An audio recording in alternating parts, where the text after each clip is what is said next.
Okay. Bedside procedures, generically, when you go into ICU. What I always used to do when I went into the ICU first, okay, is take a look at my patient, where all the equipment is, where's the suction unit.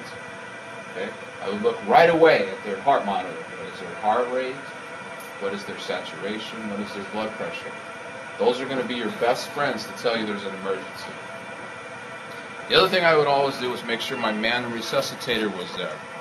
Now your manual resuscitator, okay, may or may not be hooked up to oxygen. If it's not, fine. If it's in a bag, it's in a sterile bag. But make sure there's a flow meter and an oxygen nipple on there to make sure it's there in case of emergency.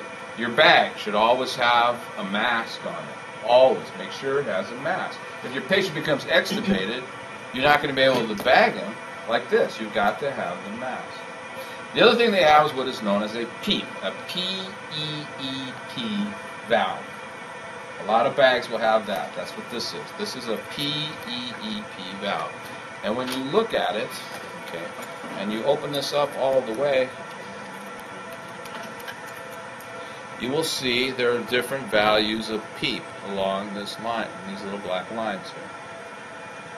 What P-E-E-P do you use? Well, whatever your patient set on the ventilator, is what, if he's set on 4, then you're going to set this at 4, or 6, whatever it happens to be. You will set the PEEP on here. Okay. And you'll put your PEEP valve on, and that will build up PEEP when you're bagging. Okay. The other thing I used to pay attention to, okay,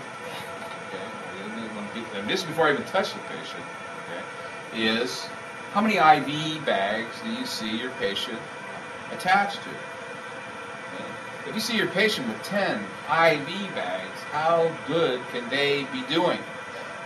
Not very good.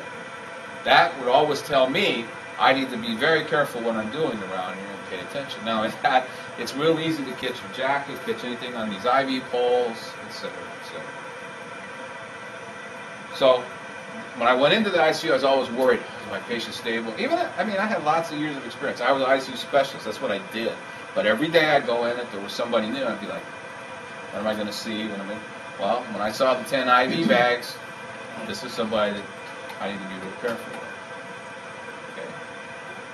So every time I disconnected the patient, every time, I always looked at the heart rate, blood pressure, saturation.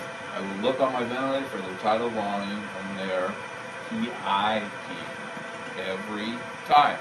It just became automatic. I expect it to be automatic with you. Evaluate the situation. If your patient's saturation falls, you looked at it with 96, now it's 84. What are you going to do? You get that man resuscitator and you start bagging your patient and you call for the nurse, the doctor, the therapist, whoever happens to be there. Because your patient's crashing, desaturating.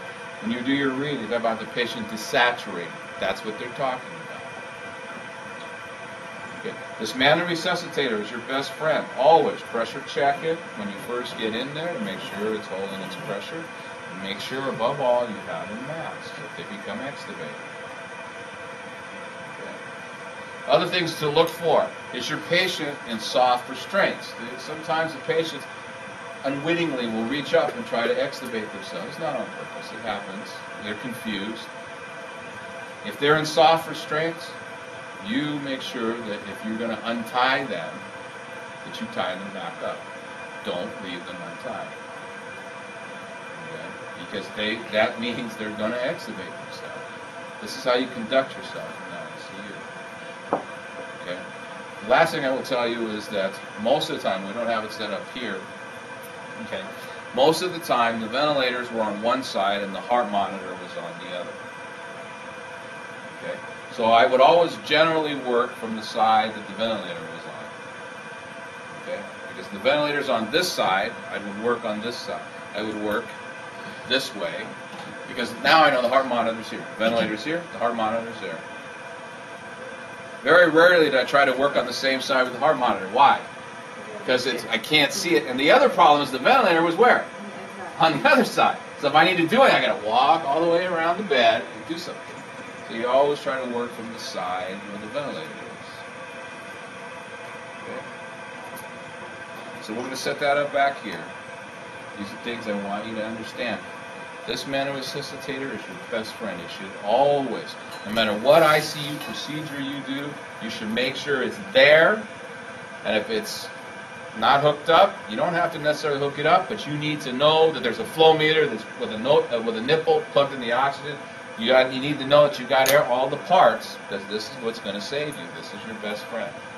Whenever in doubt, disconnect and start bagging. Okay. This is key. This is why all during the suctioning I was harping on this. This is your best friend. Okay?